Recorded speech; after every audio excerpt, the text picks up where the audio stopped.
ఓం శ్రీ సాయిరామ్.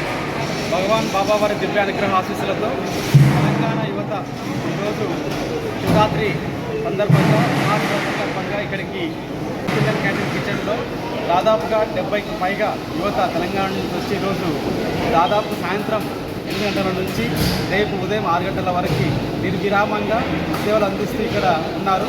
వీళ్ళందరూ కూడా వాళ్ళ వృత్తుల్లో సాఫ్ట్వేర్లు, సిఇఓలు, లెక్చరర్లు, తర్వాత వాళ్ళు పెద్ద పెద్ద హోదాలో ఉండి కూడా స్వామివారి యొక్క దగ్గరికి సేవ చేస్తున్న ఒక భాగ్యంతో ఇక్కడికి వచ్చి వాళ్ళు సాయంత్రం నుండి దాదాపుగా 12 గంటల పాటు నిర్విరామంగా నిద్రపోకుండా స్వామి కోసము, వాళ్ళ యొక్క స్వామి ప్రేమ కోసము వాళ్ళందరికీ ఇక్కడికి వచ్చి సేవ చేసుకుంటూ స్వామి యొక్క నామంతో తరిస్తున్నారు. ఇక్కడ ఇంతటి భాగ్యాన్ని ఇచ్చిన స్వామివారికి మేము సర్వదా కృతజ్ఞతలు తెలియజేసుకుంటున్నాము. ఇటువంటి సేవ మాకు ఎప్పటికి కలగాలని తెలంగాణ యువత కోరుకుంటున్నాము. ఈ యొక్క సేవని మాకందరికీ ఇస్తూ స్వామివారి మా అందరికీ ఆశీస్సులు ఎల్లవేళలా ఇవ్వాలని కోరుకుంటున్నాము. జై సాయిరామ్.